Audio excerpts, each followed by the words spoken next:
Mar, da ngay décaler, tu décales.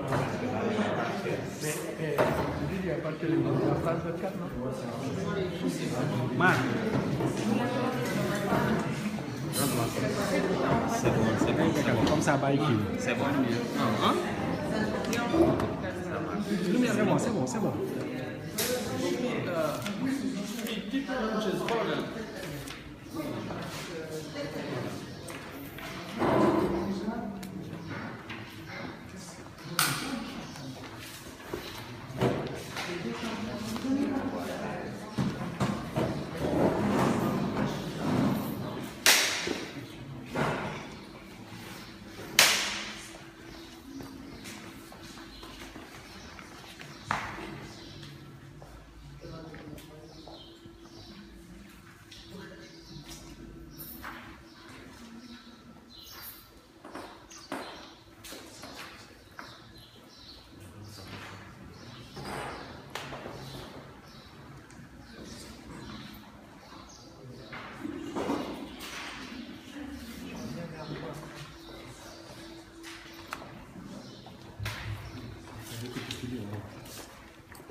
On va démarrer.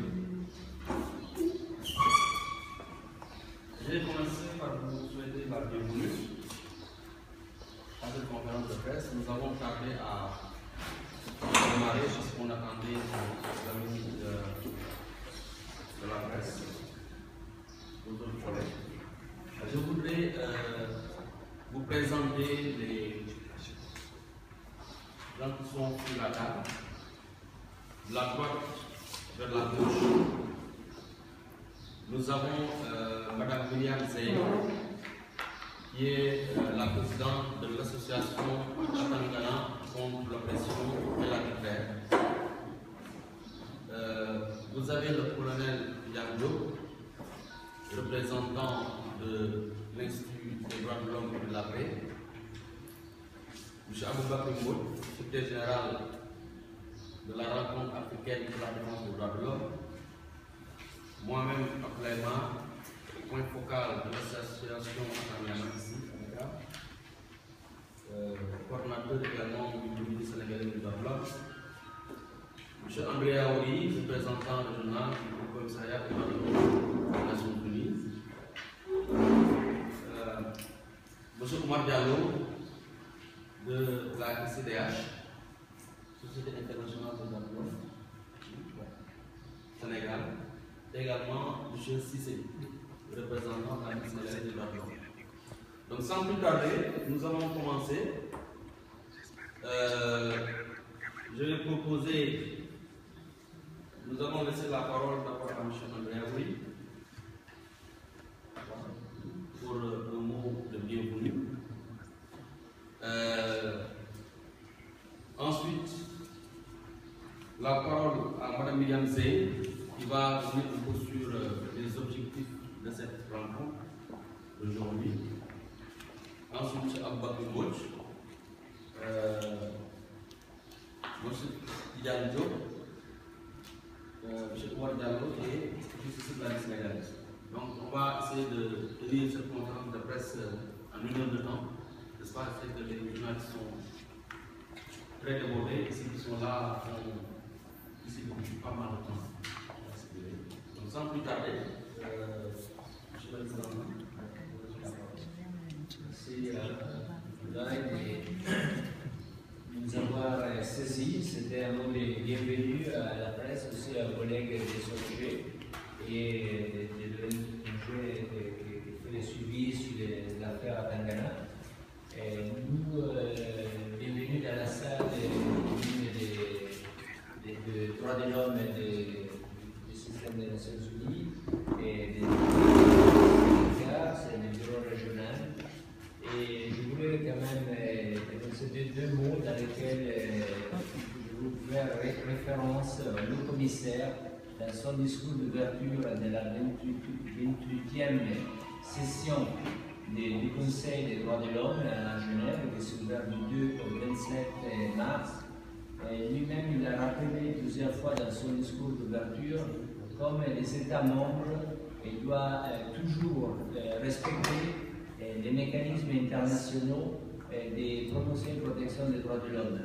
Ce n'est pas une question de, lui il a dit, pick and choose, de choisir les droits qui nous font plus plaisir, mais il faut respecter et promouvoir tous les droits sans distinction, en considérant l'universalité des droits et considérant l'interdépendance entre les droits de l'homme.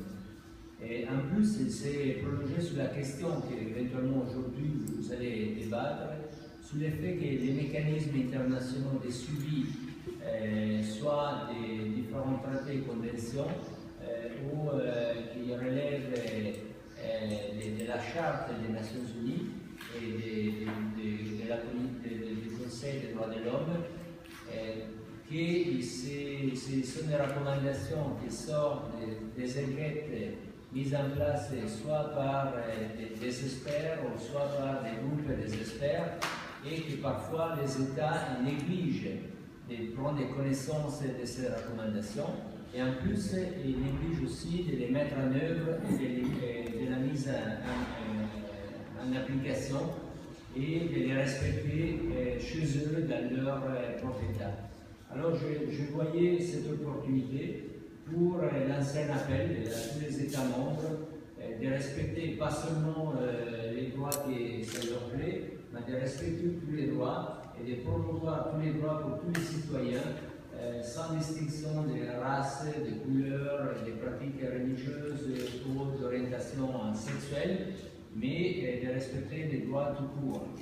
Alors encore une fois, c'était un mot de bienvenue. Je vous souhaite vraiment une très positive échange sur une question que l'on trouve très grave, dans laquelle un innocent était gardé en prison pendant plus de 17 ans et sans être reconnu coupable d'avoir commis une faute. On espère qu'avec cet exemple, plus jamais ça arrivera à quelqu'un d'autre dans le monde entier. Merci encore une fois d'être avec nous aujourd'hui. Je vous souhaite vraiment une très bonne discussion sur ça. Merci, M. Oli. Nous vous remercions quand même d'avoir prononcé ce mot de bienvenue. C'est important pour nous, au but des objectifs du combat engagé par l'association Atangana pour le respect par les États des recommandations des Nations Unies et également de l'Union africaine.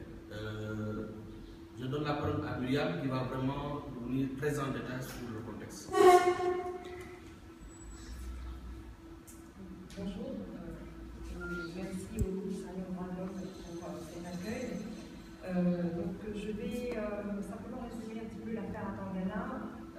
Vous avez certainement tous suivi, mais simplement pour le rappeler, Michel Thierry Atangana est un Français d'origine camerounaise, expert financier, qui dans les années 90 arrive au Cameroun avec des grands groupes alors là j'induis vraiment pour la construction d'une route, il crée un mécanisme financier dans un contexte où les entreprises, par exemple les françaises, ne sont pas compensées, les entreprises n'ont pas de garantie, donc très difficile de s'investir au Cameroun à ce moment-là, et il réussit à créer ce mécanisme financier qui permet de construire cette route. Le 12 mai 1997, il est arrêté pour l'accusation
l'application et commence aussi des démarches pour assister chez les acteurs.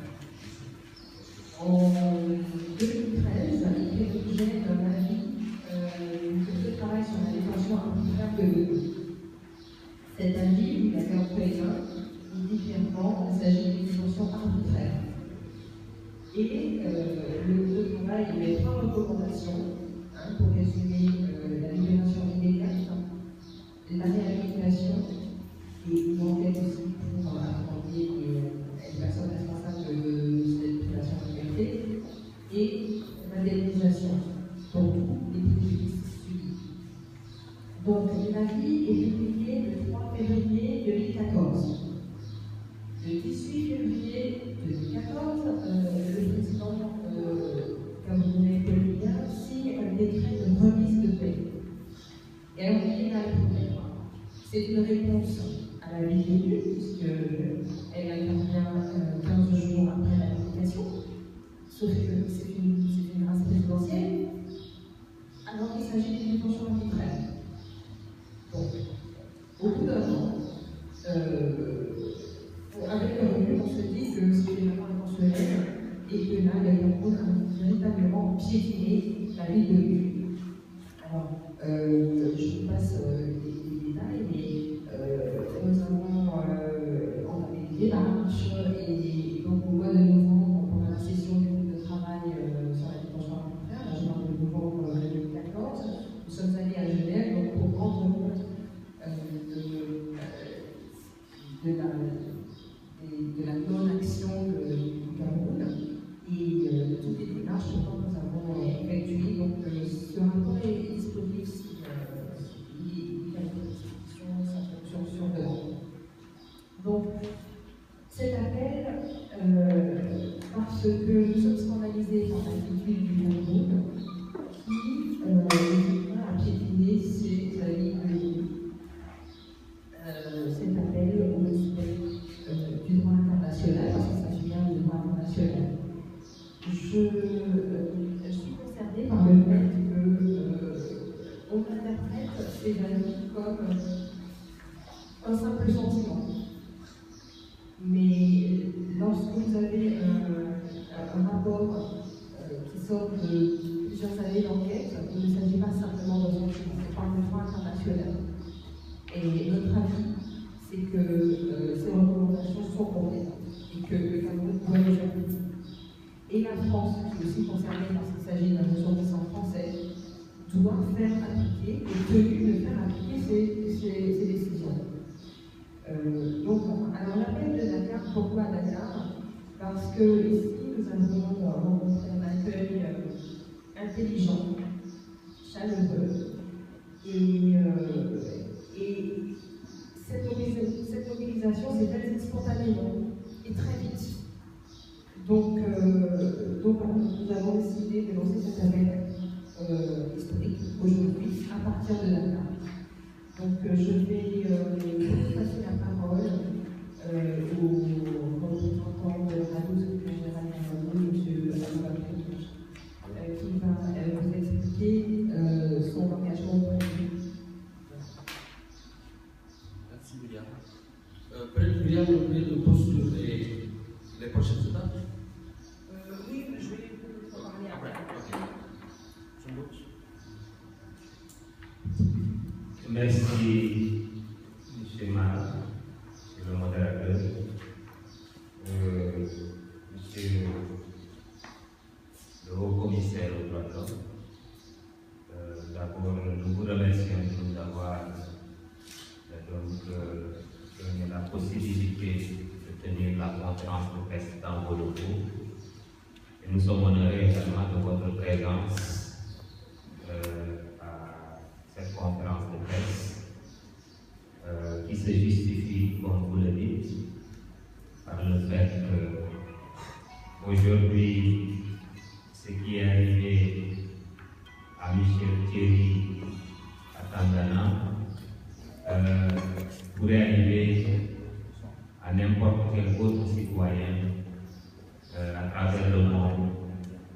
Et cela constitue également une violation grave du droit international des droits humains, mais également des instruments juridiques dont l'État camerounais est parti. Je pense que l'appel de Dakar s'inscrit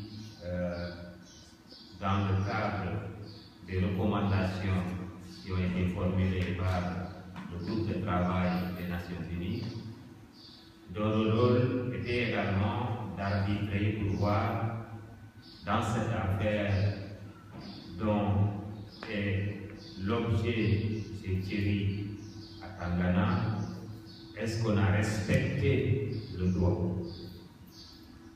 Et après avoir fondé également ces recommandations sur la violation des instruments juridiques, en premier lieu la Déclaration universelle des droits de l'homme du 10 décembre 1948, mais également des pactes comme le Pacte international relatif aux droits civils et politiques, ainsi que d'autres instruments juridiques internationaux qui interdisent la détention arbitraire.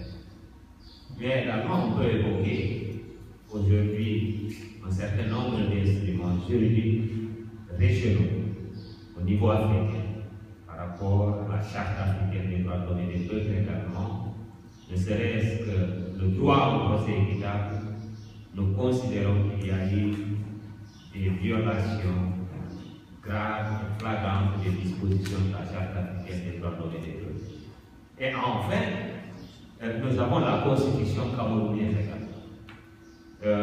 dont la plupart des instruments que je viens d'évoquer sont également qui sont des instruments ratifiés par l'État du Cameroun et qui sont intégrés dans la Constitution nationale du Cameroun et par conséquent doivent également s'appliquer pour qu'il n'y ait pas la violation d'un droit de l'équitable, pour qu'il n'y ait pas également des détentions arbitraires du genre de celle dont a été l'objet de ce Thierry à Tangana.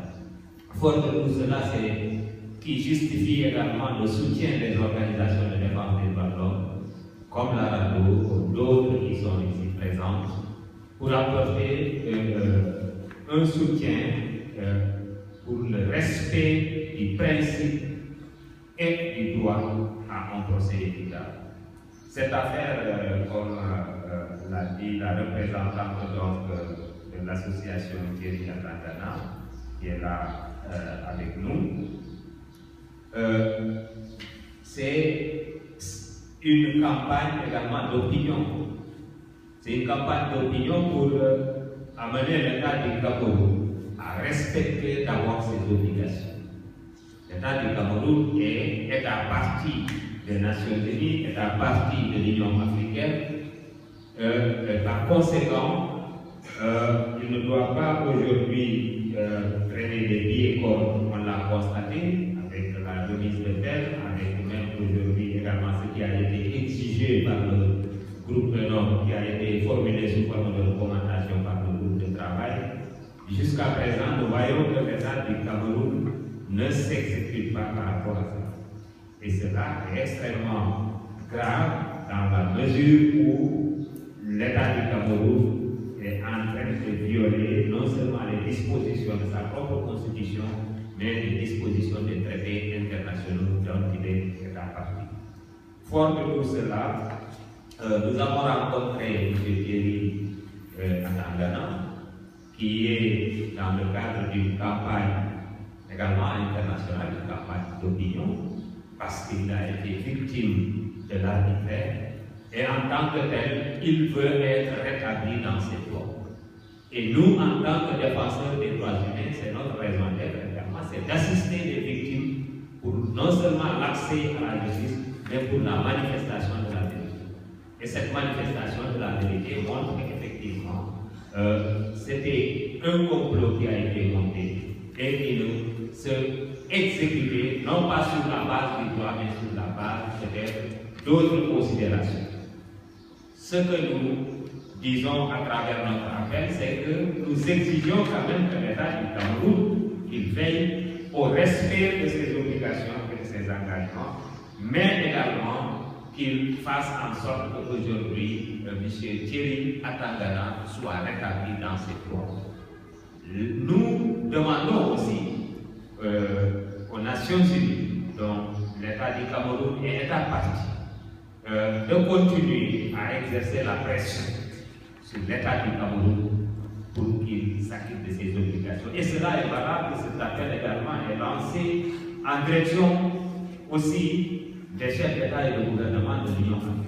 Parce que si aujourd'hui on laisse ce cas de Thierry Atangana passer, ça montre qu'aujourd'hui l'impunité également risque d'être érigée en elle. Et ce serait regrettable que les États eux-mêmes, quand ils ont violé les droits humains, qu'ils passent outre également ces violations-là et qu'ils ne soient pas sanctionnés. Et cela est dangereux. Maintenant, si l'État du Cameroun règle le problème en répondant également à l'esprit des recommandations du comité du groupe de travail des Nations Unies, cela va constituer une jurisprudence pour les autres États africains, pour qu'ils veillent au respect de leurs obligations vis-à-vis des instruments, mais pour qu'ils également aident les mécanismes comme le groupe de travail aujourd'hui à renforcer ce travail-là pour qu'on renforce, parce que ça va dans le sens du renforcement même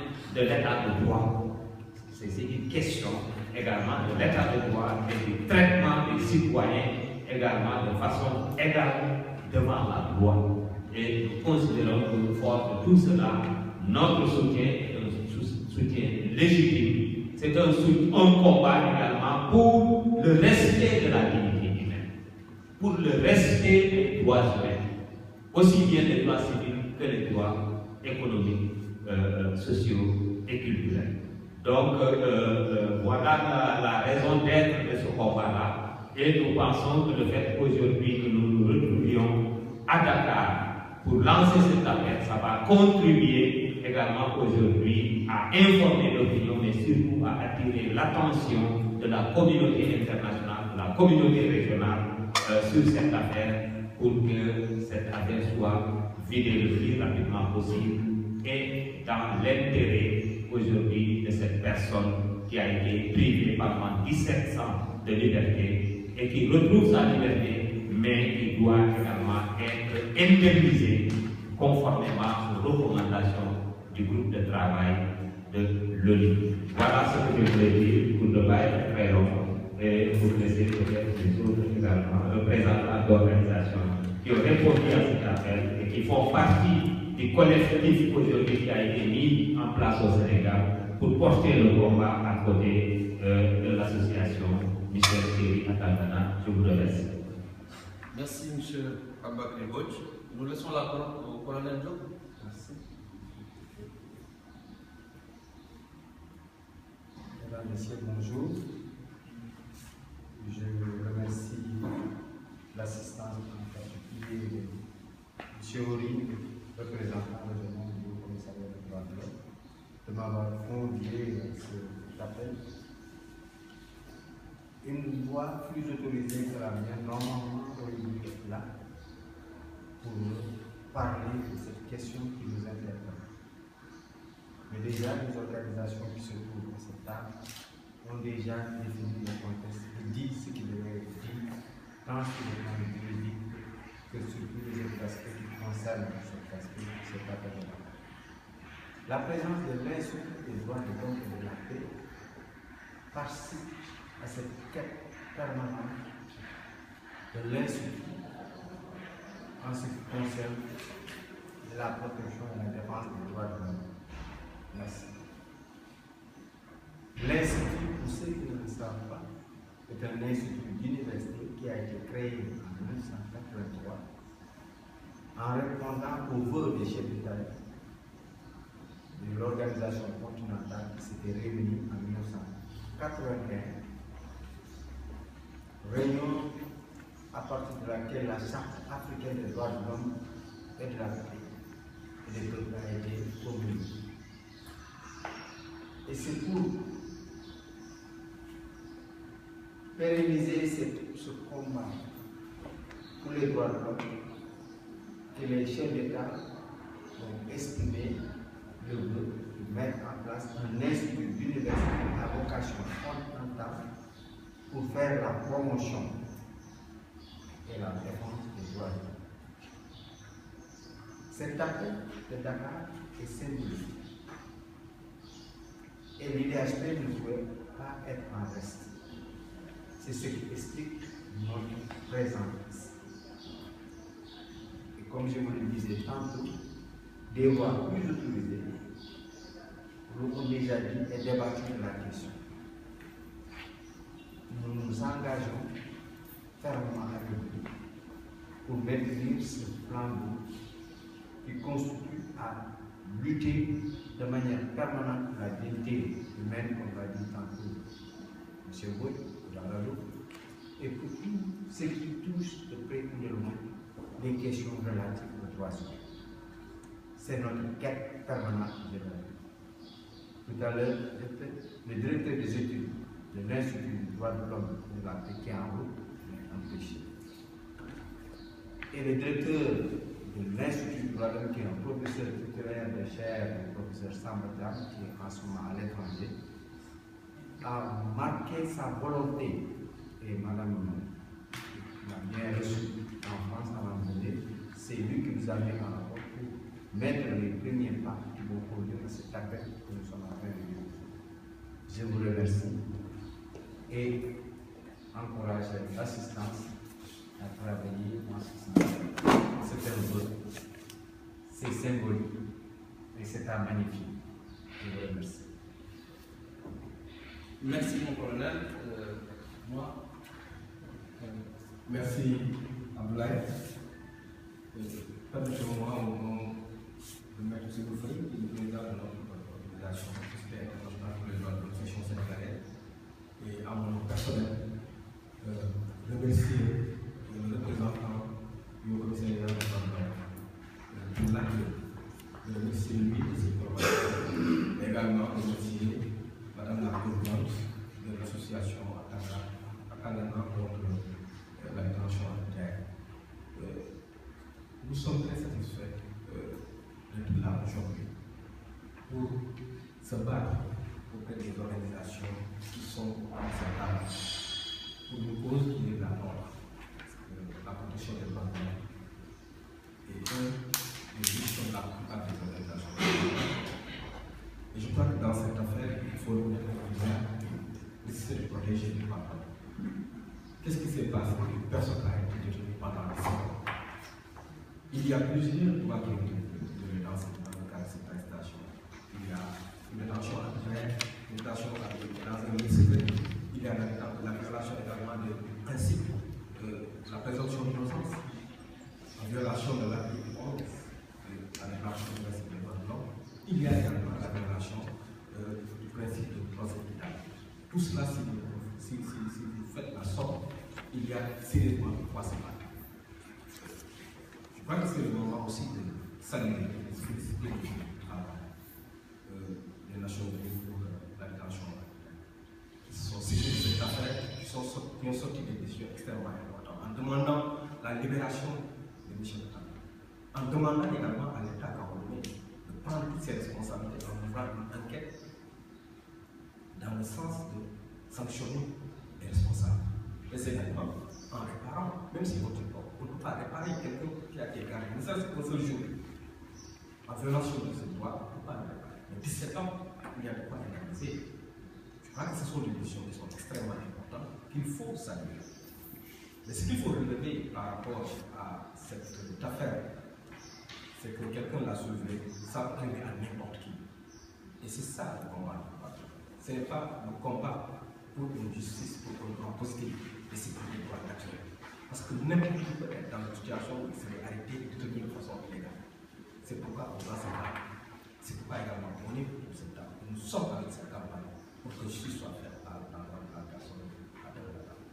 Mais c'est également, il y a une interpellation des pays africains par rapport à l'indépendance judiciaire que nous devons avoir. L'Afrique ne doit pas être indépendante par rapport à la justice. S'il y avait une justice indépendante, on ne serait pas là aujourd'hui.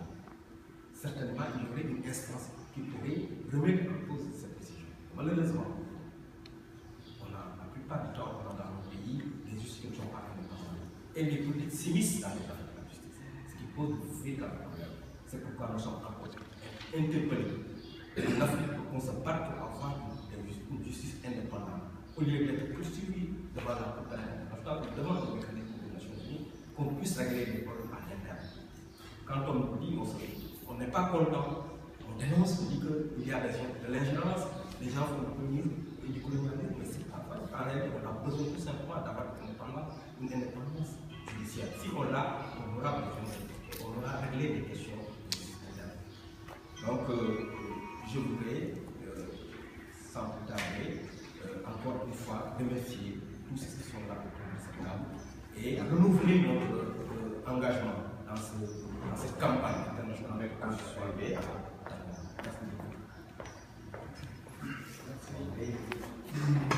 Merci. Tout d'abord, je tiens à me présenter. Je m'appelle Sam Cissé. Je viens au nom de la Ligue sénégalaise des droits de l'homme. Je suis vraiment content d'être là.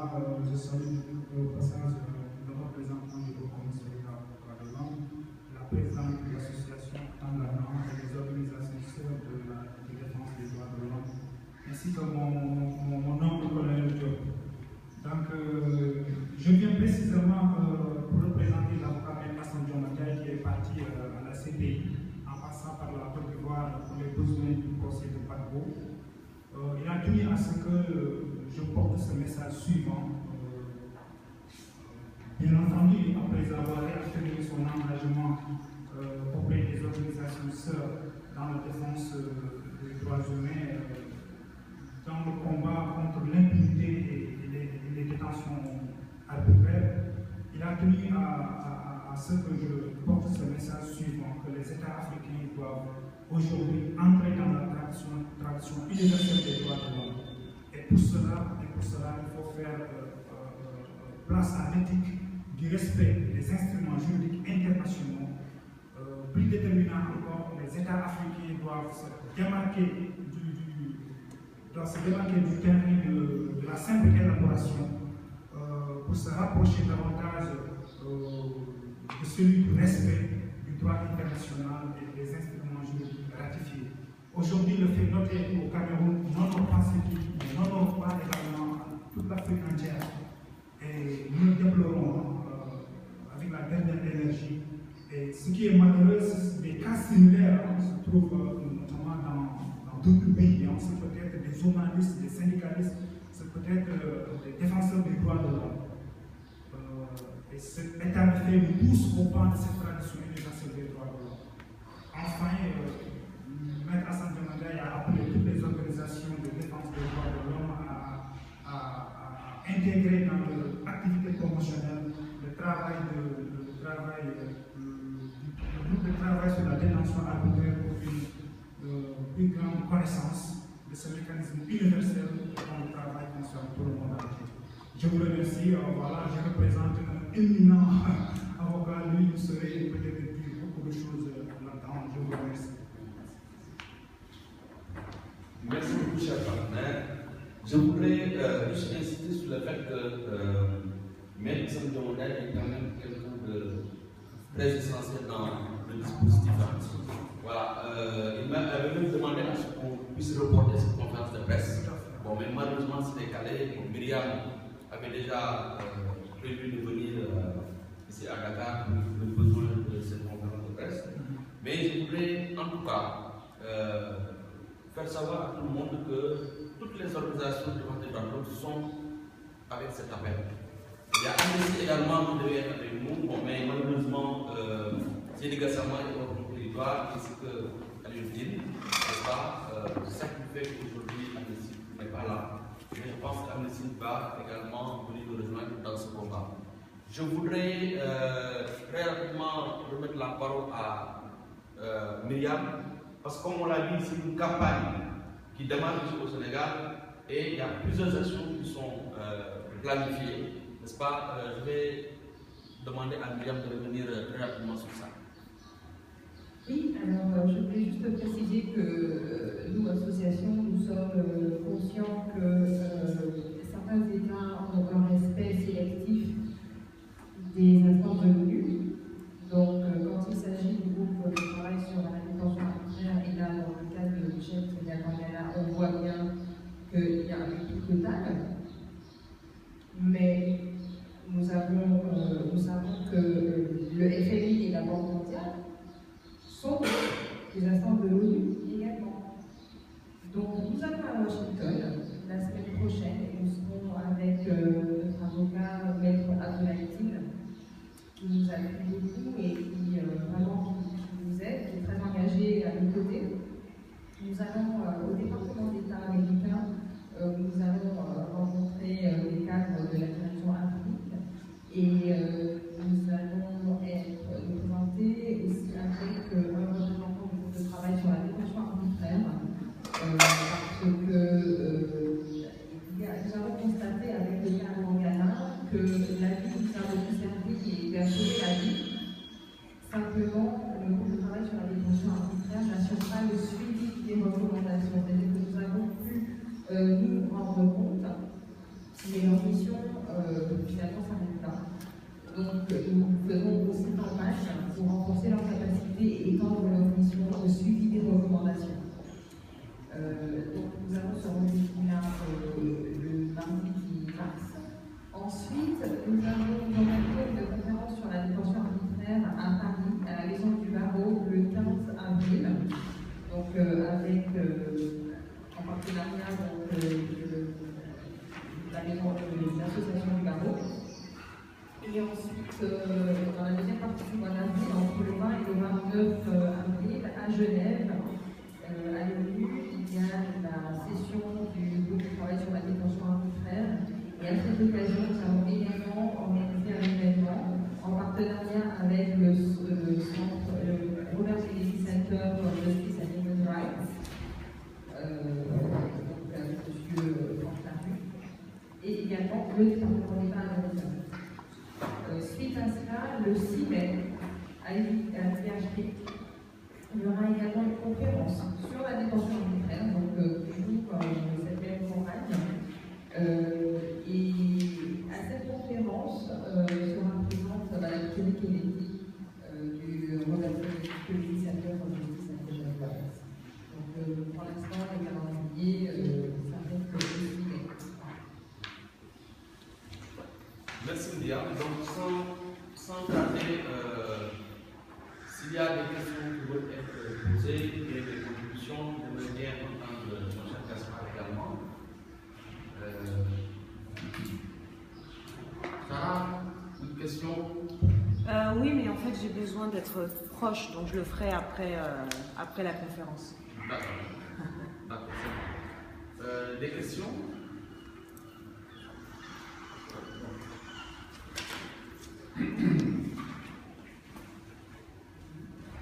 Voilà, Monsieur le Président, merci d'avoir donné la parole. Je crois que le fait que cette rencontre se tient dans le locaux du commissariat des Nations Unies pour les droits de l'homme, c'est quand même une occasion assez importante pour montrer l'importance de l'événement.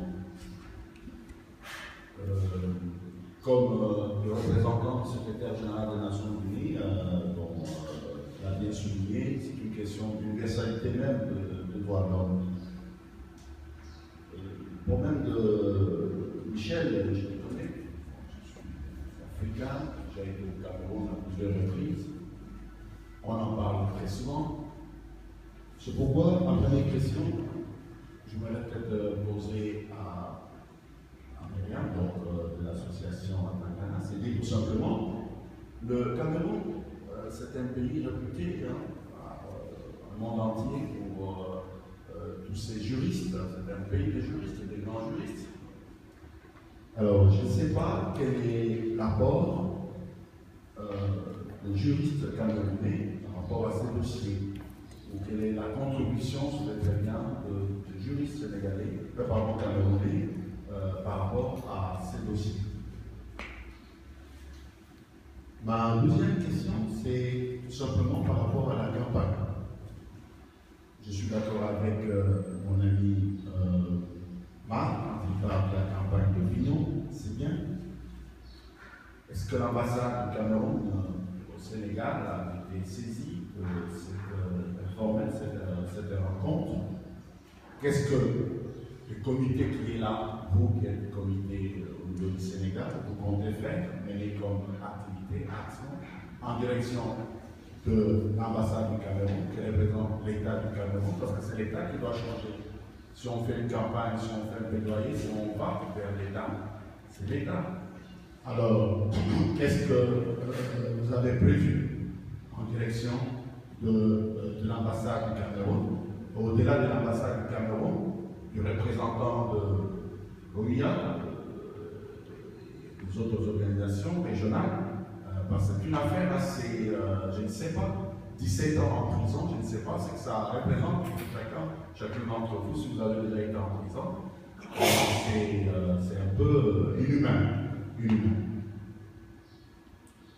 Je suis aussi d'accord avec mon ami quand on a parlé de l'impunité qui est érigée en règle, c'est la vérité. Mais qu'est-ce qu'on doit faire? Aujourd'hui, ce n'est pas seulement le Cameroun. Si nous prenons le cas aussi de la RDC, en République démocratique du Congo, il y a eu beaucoup de résolutions qui ont été prises par les Nations Unies qui n'ont jamais été appliquées. Mais pourquoi? C'est une question. Que faire pour faire appliquer toutes ces résolutions-là des Nations Unies qui ne sont pas appliquées par les États? C'est bien de faire des discours, c'est bien de faire des communiqués, mais il faut en savoir. Pas seulement la RDC, même le Congo, et dans d'autres pays, ici en Afrique, la Libye, etc. On bafoue les résolutions des Nations Unies. Mais pourquoi? Alors qu'elles sont contraignantes. Et je crois que quelque part aussi, on doit dire qu'il y a la méconnaissance aussi de ces résolutions qui sont absolument contraignantes. La population ne sait pas exactement ce que c'est, ce que ça représente. Quand je parle de la population, il y a aussi les autorités. Parce qu'il faut savoir qu'il y a des autorités qui ignorent les lois, qui ignorent même les résolutions qui ont été prises, qui ignorent même, sous les très bien, le fonctionnement des Nations Unies. Donc c'est là qui nécessite une campagne, que ce soit seulement une campagne de sensibilisation comme telle, mais d'information et de formation. Et c'est la raison pour laquelle l'éducation aussi de la masse. Et cela est très important. De renforcer aussi. Pourquoi même intégrer cet aspect-là dans la formation? Nous avons l'Institut des droits de l'homme, mais parler des cas, il faut que les cas, à Tangana, que ce soit un cas qui devrait normalement, un cas de conscience, un cas pédagogique qui devrait réellement analyser et étudier dans les universités, dans les écoles. Que cela ne puisse pas se reproduire. Je pourrais m'arrêter par là, en attendant quand même que j'ai un peu de clarification par rapport à quelques questions que je viens de poser. Je vous remercie. Merci Gaspard. Une contribution encore ou bien une question? Non, c'est juste une petite question que je voulais poser. C'est Michel Marie-Connu, je suis journaliste au Soleil. Journaliste.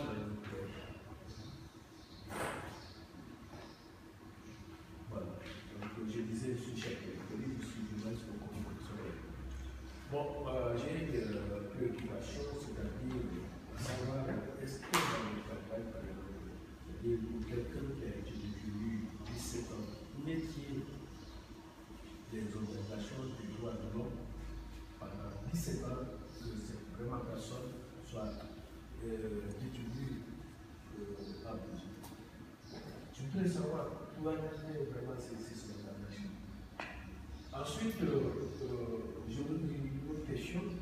Est-ce que vous aviez saisi, c'est-à-dire vous travaillez en collaboration avec le comité africain de droits de l'homme, c'est-à-dire au niveau de l'UA, pour voir le taux, par exemple, si de l'autre côté des manifestations, vous ne pouvez pas obtenir des causes, que peut-être l'UA, de manière diplomatique, vous devez quand même convaincre le Cameroun à pouvoir revoir toutes ces situations quand même de violation de droits de l'homme. Je vous remercie. Merci, M. Collier.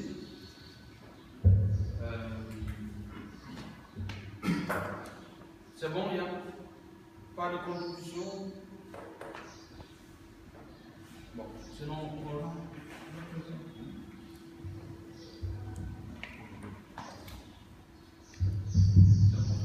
c'est pas moi sur la du journal Le Quotidien. Par rapport à la campagne que vous êtes en train de mener aujourd'hui, est-ce que vous avez eu l'appui de la France pour que les résolutions des Nations Unies soient appliquées? Merci. Merci, Myriam. Oui. Une question. Bien. Que faire pour empêcher les États de continuer à bafouer les décisions de l'ONU? Eh bien, il faut continuer à faire campagne, il faut former les juristes pour qu'ils se mettent tous d'accord sur le fait que ces décisions sont contraignantes. Il faut peut-être avertir l'Union européenne qui finance la formation des magistrats au Cameroun. Peut-être qu'ils sont au courant de ce qu'il fait avec leur argent. Donc ça c'était, bon, c'est pas qui doit répondre à cette question-là, mais je voulais et donner mon opinion. La position des juristes camerounais qui sont réputés effectivement, même sur l'appel de la gare, en première page, vous avez sur le troisième paragraphe, le 4 octobre 2012, soit 2 ans après avoir purgé sa peine et pour prendre toujours maintenu illégalement en détention, sa peine a été portée à 20 ans supplémentaires pour les UFR. Alors, là c'est important. Décision rendue suite à un changement de magistrat le jour même où le tribunal de grande instance de Guadeloupe, chambre criminelle, devait réviser son délibéré après 3 ans de débat. Donc les juristes, ils travaillent. En 2008, il a bénéficié d'un non-lieu total. Les juristes sont compétents pour répondre à votre question. Ensuite, où étaient les ONG pendant 12 ans où il a été lié? Eh bien, certaines ONG ont entendu parler du cas Bandana et se sont renseignées auprès de l'ambassade de France et auprès du Quai d'Orsay. Or, le Quai d'Orsay avait décidé d'oublier Michel Bandana. Donc, en fait, la démarche n'a pas été bonne. Ils ne sont pas allés sur le terrain, ils ne sont pas allés voir en cellule. Elles se sont adressées à des autorités qui étaient plutôt complaisants avec le comportement de l'État du Cameroun. L'appui de la France. Je vais vous donner un petit exemple. Quand Michel Bandana est libéré le 24 février l'année dernière, quelques semaines après, le ministère des Affaires étrangères lui délivre une attestation parce qu'effectivement, il est libéré, on sait, on a dit tout à l'heure, il y a l'ordre de justice, mais bon, il est libre de circuler et il arrive à partir. Et il a un trou de 17 ans dans son CV. Donc le ministère des Affaires étrangères lui délivre une attestation. Et cette attestation dit qu'il a été détenu du 12 mai 1997 au 24 février 2014. Voilà l'attestation que délivre la France. Donc, l'ONU dit que c'est une détention arbitraire et la France ne le blanchit pas. La France va dans le sens du Cameroun. Voilà le pays de la France. Il a été reçu par François Hollande fin mars, effectivement, dans le François Hollande qui est intervenu directement auprès du président Biden, très bien. Michel Bandana a été reçu par le ministre des Affaires étrangères, M. Laurent Fabius, dans le mois de juillet. Au mois de septembre, nous avons été reçus encore au Conseil. Là, on a donné la position de la France qui dit clairement que l'ONU a émis un avis, des recommandations. Donc, la France s'y tient. Simplement, ne nous expliquons pas la timidité de la France vis-à-vis du Cameroun.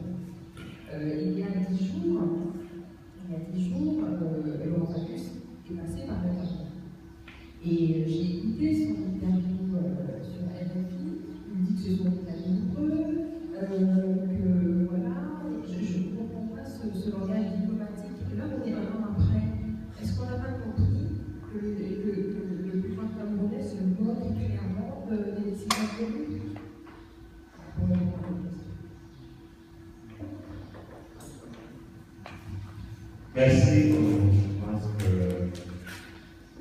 par rapport aux questions, où étaient les organisations des droits de l'homme par rapport à la question formulée par M. Posé, je pense que les organisations des droits de l'homme ont beaucoup parlé de ce cas et combattu les premiers qui ont porté à la connaissance même du comité, du groupe de travail des Nations Unies à se pencher sur cette affaire. C'est le travail en général, effectivement, de plaidoyer que nous faisons auprès des États pour qu'ils respectent quand même leurs engagements. Et quand il y a des arrestations arbitraires, nous les dénonçons également. Mais non, le problème, je pense que c'est au niveau des États. C'est des États qui, parfois, malgré les dénonciations, ne prennent aucune mesure allant dans le sens de veiller au respect de leurs engagements. Maintenant que l'affaire est arrivée au niveau même du groupe de travail des Nations Unies qui a mené des enquêtes, qui a formulé des recommandations, qui ont abouti à la libération de M. Michel Thierry à Tangana, c'est déjà une avancée, mais une avancée après 17 ans de détention. Et c'est pourquoi, maintenant, aujourd'hui qu'il est libéré, il doit être également indemnisé. Et c'est sur la base de cela que nous continuons le combat. Le combat, il continue. Nous n'avons pas pu empêcher à l'État du Cameroun de le détenir arbitrairement. Et il y en a beaucoup de cas, nous l'avons dit, il y a beaucoup de cas de Michel à travers la vie. Et c'est pourquoi nous pensons qu'aujourd'hui, effectivement, il faut continuer ce combat-là. Il faut également continuer à plaider pour que la communauté internationale, dont ces États également sont partis, exerce la pression sur ces États. Parce que nous ne pouvons pas nous substituer aux États. Nous sommes la société civile, nous faisons un travail complémentaire. Mais la responsabilité première incombe d'abord aux États de veiller au respect de leurs obligations. Ça, c'est pour répondre à votre question. Pour la Commission africaine des droits de l'homme et du peuple, effectivement, nous avons beaucoup discuté des cas similaires, y compris ce propre cas qui est venu parce que ça a été suscité par des organisations de défense des droits humains du Cameroun. Mais la particularité du Cameroun également, c'est que ces organisations n'ont pas un espace démocratique qui leur permette même d'exercer correctement leur mission. Il en est du cas également des pays comme le Gabon. Ce que nous avons peut-être au Sénégal, il y a des avancées où les organisations de défense des droits de l'homme ont une marge de manœuvre qui leur permet de s'exprimer même librement. Dans certains pays, vous ne pouvez pas. C'est-à-dire que si vous vous exprimez même déjà, vos militants sont arrêtés et subissent le même sort que Michel Atanga. Et nous travaillons avec beaucoup d'organisations camerounaises que nous respectons beaucoup, mais dont l'espace est restreint du point de vue de la marge de manœuvre dont elles sont aujourd'hui capables de faire. Et c'est pourquoi le soutien des organisations des autres pays est important. Parce que ça renforce ces organisations également dans leur combat. Et transcender les frontières, je pense que c'est ce qu'il faut faire. Maintenant, pour la Commission africaine également, c'est une autre possibilité. C'est pourquoi nous, en ce qui nous concerne, ce cas-là déjà, dont nous avons une documentation assez fournie, nous pouvons travailler si lui-même, M. Thierry Atangana, est intéressé pour également déposer une plainte auprès de la Commission africaine des droits de l'homme et des peuples, parce que là, on considère que l'État du Cameroun, on a épuisé les voies de retour interne, on peut saisir la Commission africaine des droits de l'homme et des peuples. Et là également, c'est des plaintes que nous appuyons devant la Commission, et c'est des plaintes, une fois qu'elles sont jugées, recevables auprès des 11 commissaires de la Commission, sont envoyées au niveau du comité exécutif de l'Union africaine. Et c'est le comité exécutif en dernière instance qui transfère également, après examen de ces dossiers, à la conférence des chefs d'État et de gouvernement de l'Union africaine à laquelle revient le dernier mot. Mais là également, c'est entre chefs d'État en général, on trouvera simplement un règlement à l'amiable. Mais c'est une possibilité également qui peut être engagée à côté, par exemple, de recommandations qui ont été formulées par le groupe de travail des Nations Unies. Mais le comité également des Nations Unies contre toute forme, par exemple, de détention arbitraire, qui va souvent, parce que le fait de détenir quelqu'un pendant 17 ans sans, par exemple, le juger, ou bien il est jugé même encore, il est libéré, parce que tout simplement ça a été une détention arbitraire, ça veut dire qu'aujourd'hui les Nations Unies ont des mécanismes qui peuvent poursuivre également l'État du Cameroun. Et c'est ça le sens de notre combat. C'est qu'il faut activer ces mécanismes-là pour que ces mécanismes contraignent l'État à s'exécuter. Depuis la remise de la peine, le Cameroun traîne les pieds et c'est ça que nous déplorons. Parce qu'aujourd'hui, tout le monde connaît la vérité, qu'il a été détenu arbitrairement et qu'il doit être rétabli dans ses droits. Et en tant que tel, nous considérons que nous devons assister les victimes également devant la justice jusqu'à ce que le cause soit entendu. Voilà un peu ce que je voulais dire par rapport donc à vos questions. Je vous remercie. Merci,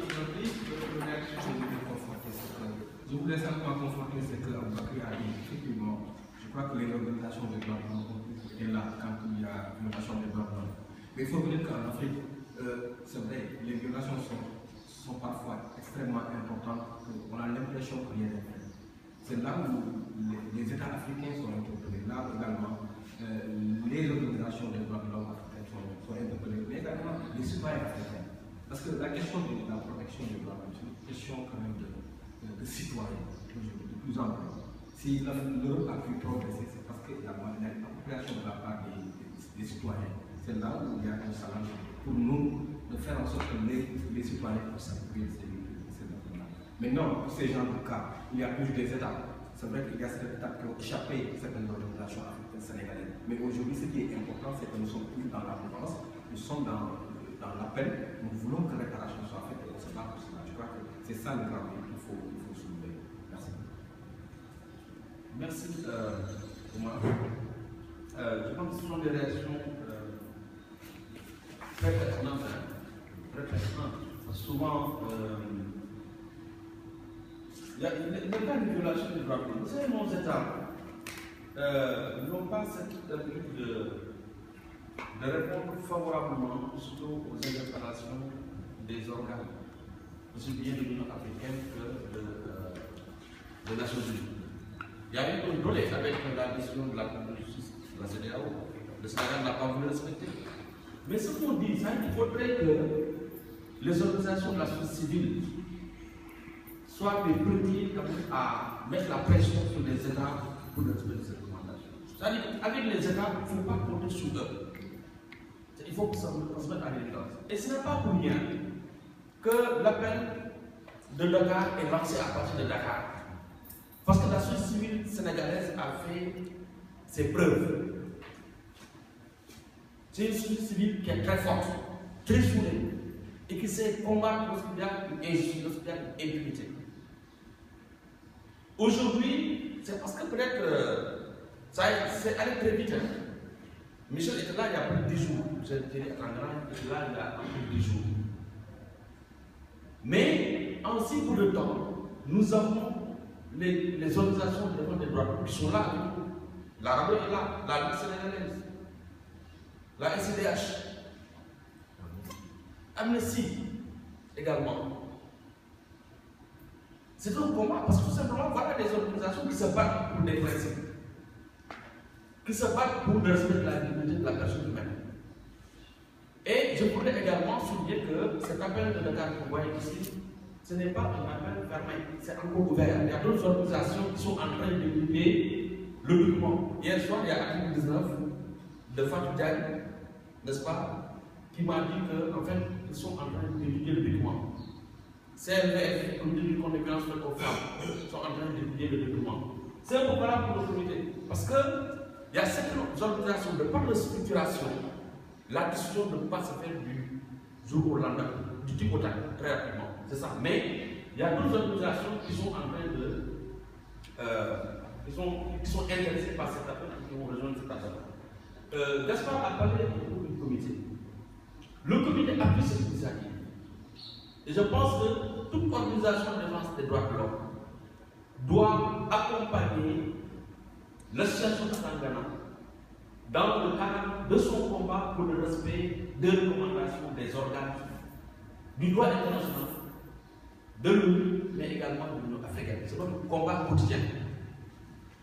C'est notre combat quotidien. Je voudrais également revenir sur l'université, on en a parlé tout à l'heure, le 6 mai. C'est une réflexion qui sera menée au niveau de l'université de Dakar. À l'UDHP, dans le cadre du mercredi de l'UDHP, nous aurons Michel Thierry sera là, n'est-ce pas? Il y aura également Thierry Kennedy. C'est pour dire que cet appel, c'est même, disons, un grand honneur pour nous. Hein? Oui, je voudrais juste faire une parenthèse. Oui. Ce sont des conférences, ce sont des rencontres. Ce n'est pas simplement pour se rencontrer et se faire connaissance. Je ne sais pas si vous avez noté tout à l'heure que M. Bouch a parlé de jurisprudence. Nous devons nous appuyer sur ces cas pour fabriquer des outils juridiques qui puissent aider les diplomaties à assister les victimes. Parce qu'elles sont accusées d'ingérence. Donc il faut aider l'ONU et ses instances à disposer de ces outils juridiques pour lutter contre la détention arbitraire. Voilà, je réponds la parenthèse. Voilà. Donc c'est pour dire que quand même c'est important. Et c'est également important qu'on soit là au début du combat. La réflexion sera abordée au niveau de l'université, dans le cadre des métiers de l'UDHP. Mais également à Paris, il y a une conférence à la maison du barreau, parce qu'il y a également des juristes et des avocats qui vont se prononcer sur ce cas-là. À Genève également, lors de session du conseil de... Donc c'est important. C'est une bataille internationale et nos organisations ont senti qu'il fallait, n'est-ce pas, dès le départ adhérer à ce combat. La semaine prochaine, Michel sera également ici. La semaine prochaine, Michel Atangana sera là. On aura rencontré le département de l'État. Au retour, voilà. Okay. Donc c'est pour dire que c'est un combat de la société, c'est un combat de l'université, c'est un combat de tous les citoyens. Alors, je crois que, bon, pour les pendant les débats, on a entendu, il a dit qu'on a pris de la France. Je voudrais également, bon, il n'y a pas dit qu'on a pris de la France. Myriam est revenu largement là-dessus. La France a été, comme on l'a dit, timide. Dans la mesure où c'est un citoyen français qui a été incarcéré pendant 17 ans et on ne peut pas comprendre ce mutisme de la France sur cette affaire. Je voudrais vous informer que l'ambassade de France a été invitée à cette conférence de presse. Tous les documents que vous avez ici sont aujourd'hui à l'ambassade de France. L'ambassade du Cameroun également. Oui.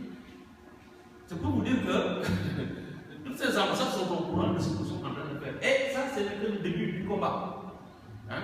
Il y aura une suite. La société civile sénégalaise va continuer également à soutenir cette initiative et la société civile africaine. Voilà. Je dirais tout simplement c'est pour renforcer, quand nous avons rencontré Michel, là, il ne me démentira pas, nous avons échangé également à porter le combat sur tous les fronts. De la même manière que lui, il est en train de rencontrer aujourd'hui les autorités au plus haut niveau aux États-Unis en France, à Genève, mais nous continuerons le combat au niveau africain également. Et la prochaine session aussi de la Commission africaine des droits de l'homme et des peuples est prévue au mois d'avril. Nous aurons, c'est une tribune qui nous est offerte également parce que nous étudions des cas similaires et nous adoptons des résolutions. Le fait aujourd'hui que de tous les côtés, l'État du Cameroun soit aujourd'hui au centre des débats, je pense qu'aucun État ne veut aujourd'hui être exposé à la face du monde pour dire que c'est un État qui viole sa propre constitution, qui viole les engagements par rapport aux instruments de la société. Ça a des retombées négatives, non seulement du point de vue de la crédibilité même de cet État, mais du point de vue également de ce qu'il peut aujourd'hui avoir des partenaires. Parce que les partenaires, ils savent également que dans votre pays, il n'y a pas un État de droit, les institutions sont foulées au pied, mais aucun partenaire également n'investit dans cet État. Donc ce que ça va perdre à l'État du Cameroun, je pense que le gouvernement du Cameroun ne va pas attendre à ce que cette bataille-là, cette campagne, encore crée plus de soucis à l'État du Cameroun. C'est une manière de les amener à s'exécuter. Une fois qu'ils s'exécutent, comme je vous ai dit, ça restera encore une jurisprudence pour des milliers de Michel Thierry à travers l'Afrique. Il y a beaucoup qui croupissent aujourd'hui dans les prisons qui sont des innocents. Il y a des cas similaires.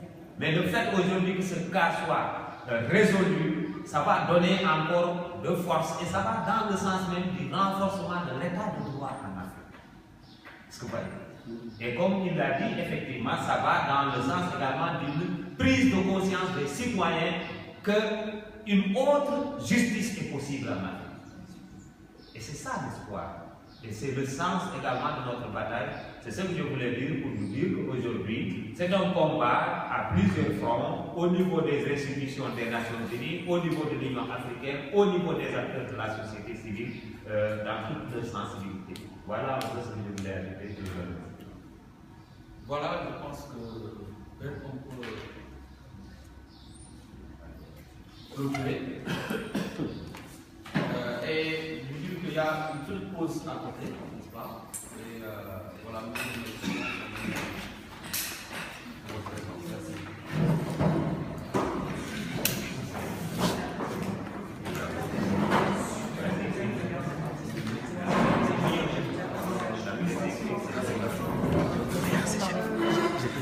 On va laisser le projecteur allumé. Hein. Ça ne vous ennuie pas, juste on va laisser